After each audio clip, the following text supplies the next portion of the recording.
Hello friends, today we are going to talk again about COVID-19 or coronavirus pandemic, but in a different aspect.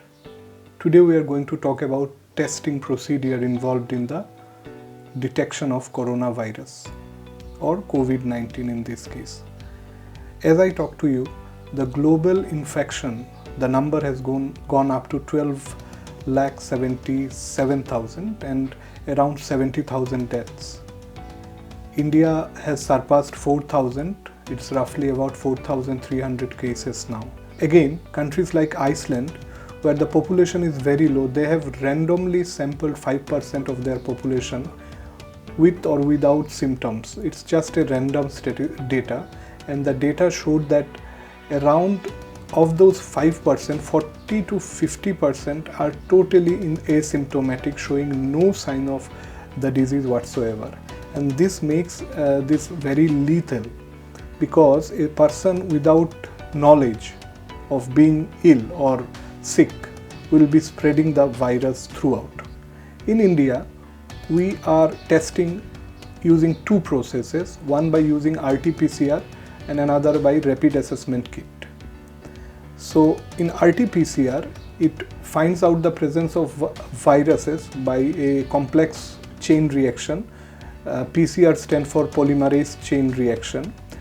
In this, the DNA gets amplified, becomes 2, becomes 4, becomes 8, and then you have a big chunk of DNA, which can then be analyzed through using probes, where you can mark it with a fluorescent probe which can identify the presence or absence of certain DNA.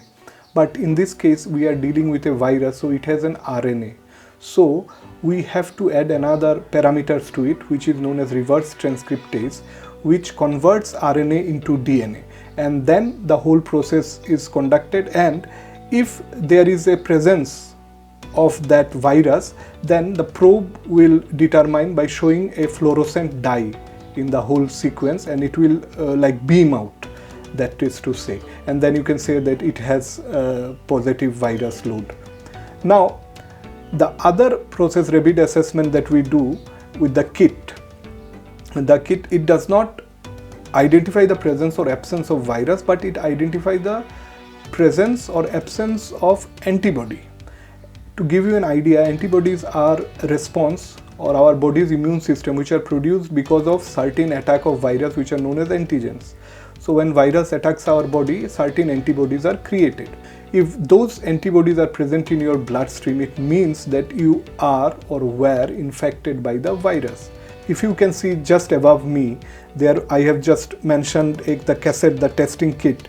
Here in the testing kit, if you can see closely, there it is written C, IgG and IgM. So C is the control.